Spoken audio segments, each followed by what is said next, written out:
Tonight on Hitstar Tonight, now available on iTunes. Paid for by the following: hitstar.ca and the original 1-800-NEED-A-GIMMICK.com. Please contribute any donations to the wrestling veterans to the Heart and Soul Foundation. It is tonight on Hitstar Tonight.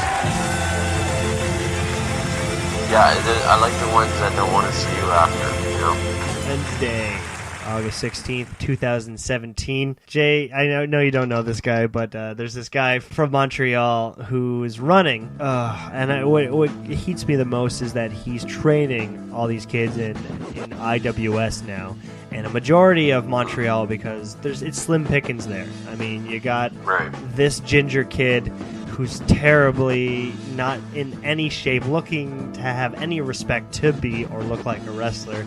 Or you got Drew Onyx, who I thought was cool when I was in the Chuck Simpson days, but just complete lack of diversity as far as training goes. And this kid, man, is just... I love those guys who post pictures of half the venue with the ring to the left of the picture and the packed house to the right. And they say packed house, you know, but you know it's a small nightclub that should have never had a wrestling ring in it. And there's like 100 people in there. Of course 100 people is going to look packed.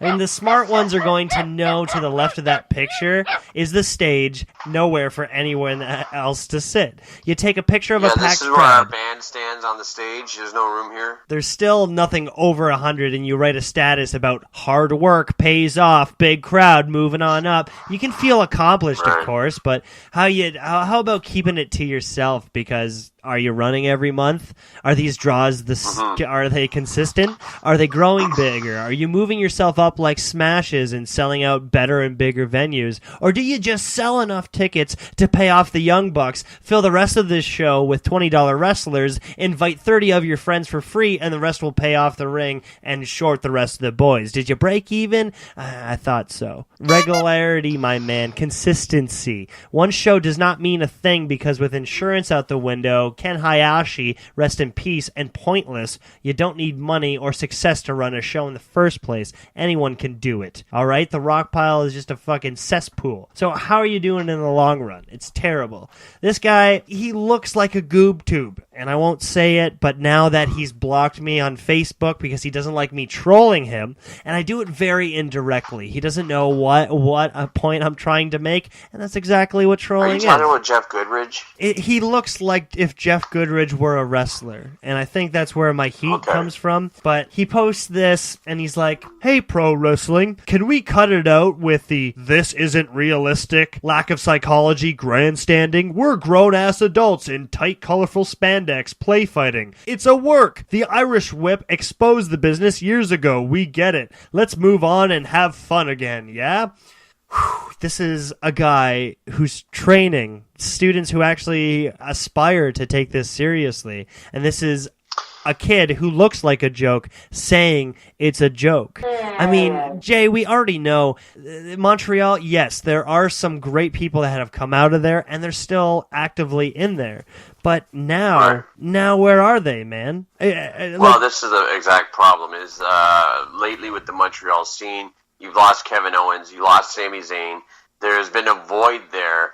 And now that the Rougeau brothers are bringing in all these jabronis, to train, all you're kind of left with is Sexy Eddie and a couple guys that are coming into Ontario to work. Yeah. Of all fucking places. But even Sexy Eddie isn't doing it regularly. What you're saying about this kid and this promoter, whoever it is the typical... I have to put something out on Twitter because I have to camouflage my bad work. So I have to tell the folks out there, please, can we just get along, and try to, mind fuck the fans into thinking, hey, this guy is right. Let's just watch people be lazy in the ring. Let's just watch people just fucking have fun. Yeah. The Irish whip exposed the business, so you fans should stupidly sit there and pay for my product while I just lazily fucking perform in this ring for you. And that's exactly what he is. That's exactly what he is. He's a lazy wrestler. Yes. His wrestler name is Superstar Shane Hawk. He looks nothing... Put a little more creativity to your name, bro. What is that? Nothing like a superstar. He is pudgy and he's short. short. He has no definition, and again, he doesn't look like he has the desire to. It's shameful. Guys like that don't listen when they're going through the training process anyways, because they got to remark as to why their stuff is fine. I just can perform any way I want to. Yeah.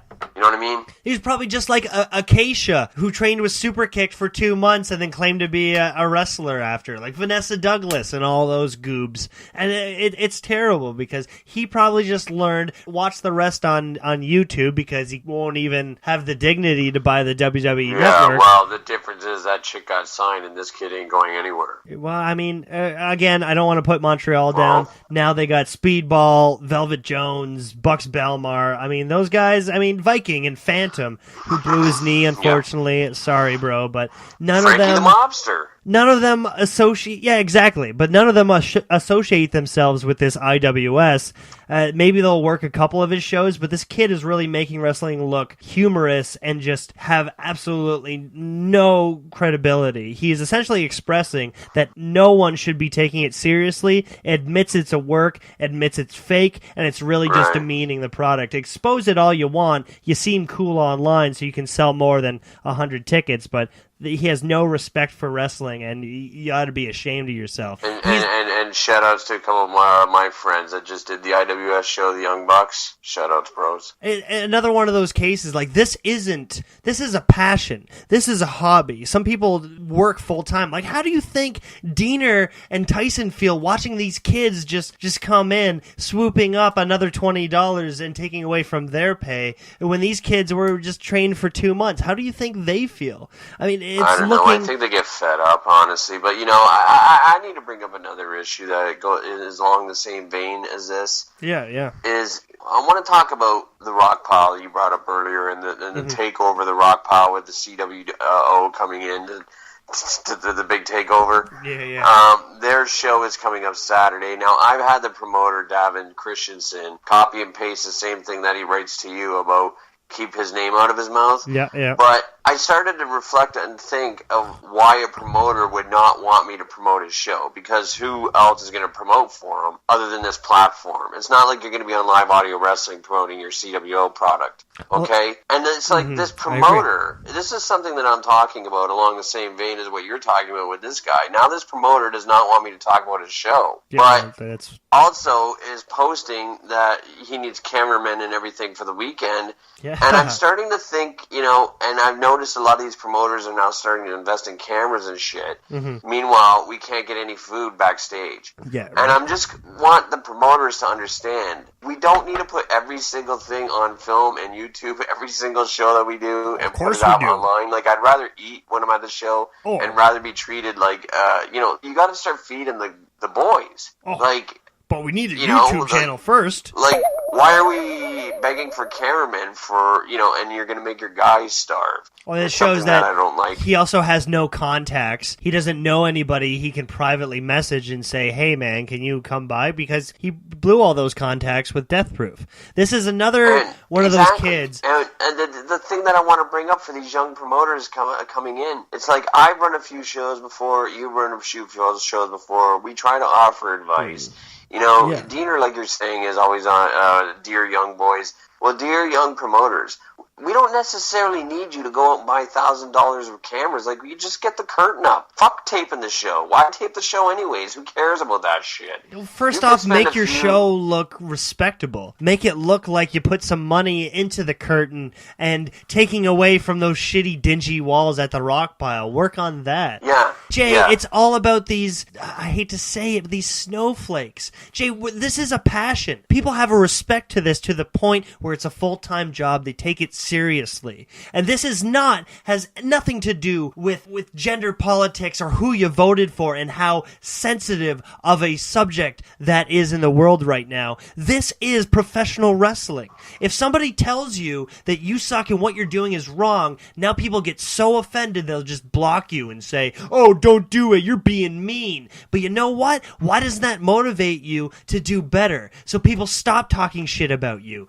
People talk shit about you because you deserve it because you look like a joke, because you're Yeah, but treating some it people like are a putting joke. this shit out there. They want to be talked about, and that's what I'm talking about with CWO promoter that I'm not supposed to mention. The CWO promoter, not 3 weeks ago, and this is a promoter. You got to understand you're putting yourself out in the public like this, so you got to watch what you say. You can't be talking about getting a steak delivered and then telling the public that you're getting the steak delivery guy high on weed and having him drive. Like, you're putting that on yourself, bud. You can't do those silly, things man. as a wrestling promoter. It's a disgrace to the business. It's a disgrace to us as promoters that you're actually trying to put yourself over, saying you're getting steak delivered, and then in the same comments saying that you're getting the driver high and having him drive out in traffic away, and you're responsible for this. I can't accept that, bro. I can't accept that. Again, Sorry. It's how about you look. What you post online is... I mean, I don't see Jeff Jarrett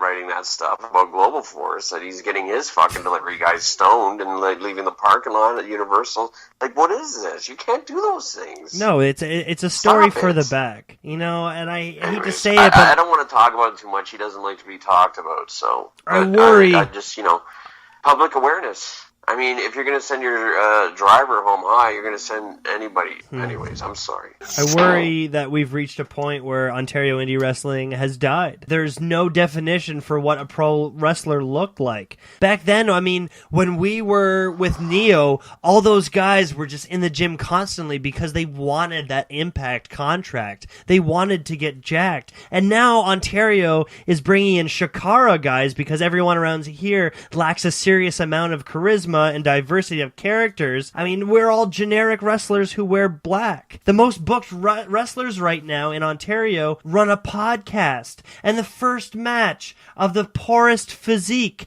gets a strap. It's a skinny kid in black trunks. And it's terrible. Seeing a video of Danny Orlando selling his ass off, clearly carrying this match, and Matthew Grant just going through the motions, keeping up. This is terrible. It breaks my heart, man. Our province, it cannot hang on to Smash Wrestling anymore for them being on top and making us look good. Everything else under it is sad. It breaks my heart, man. We do not treat this wrestling serious anymore. It's such a joke. Saturday, September 4th, I'll be at the Merton Labor Day Parade promoting wrestling, trying to bring it back. We got flyers, we got ticket giveaways, and I'll be marching in the Merton area, and I'm winding up at the Merton Community Center where I'll be actually putting myself in a dunk tank for charity because someone in my family got their e-bike stolen, so we're trying to raise money for that. That's great. And, That's good. Come on down. it's just like these are the things that you have to do to promote wrestling in a good way. To be going on social med and just writing that you're 420, CWO, bro, 420. It's not mainstream. You can't do those things. You're right. And the underground market is already gone the day Death Proof died. So, you trying to rehash something, I'm just trying to offer advice to you. But you're trying to make yourself a heel. You're trying to make yourself Jim Cornette. And it's not the way to break into the business. I mean, you're here to make money or you're here to be a fucking mark. Yeah. Your choice. Now I have moved on now that I'm a voice. I am now promoting my own comedy shows on the Duke of Gloucester, Young and Bloor. And next Wednesday you can see me there, hosted by the Hip Star, and you will actually get stand-up 10 minutes of Tomer Shalom, recently seen his appearance on Raw doing stand-up, man. And you know what, like I'm putting on a variety show. I'm doing something different, and this is me taking my energy and my soul and putting it somewhere else that I'm really happy about. And there you go. Tomer's another guy. Made the biggest appearance in his wrestling career on Raw, and the day after quits and starts doing comedy. He can't take it. The fucking people cannot take this business anymore because the marks have invaded and are now promoters and running the shows, and I'm not at the level of a Dean or a Dukes or anything to be able to control my spot. No, I got to work mid-card or something, which means I get fucked because the promoters don't know how to book. Mm-hmm. Look at Tomer. He leaves the day after Raw to do comedy. He leaves. Well, I hope we learned something today on this social media. Don't rely on a market that's clearly falling. You want to show you're a triple threat, that you're a multi-talented superstar. Yes. Put your pennies in different ponds. Try something different and just adapt and evolve your skill set, because you can be a superstar, but not just revolved around one talent. You're going to have to try different remember, things. Hipstar, the root word of market is mark. That's right. Marketing, mark. Please Mercurio. Listen, man, you're going to be fine because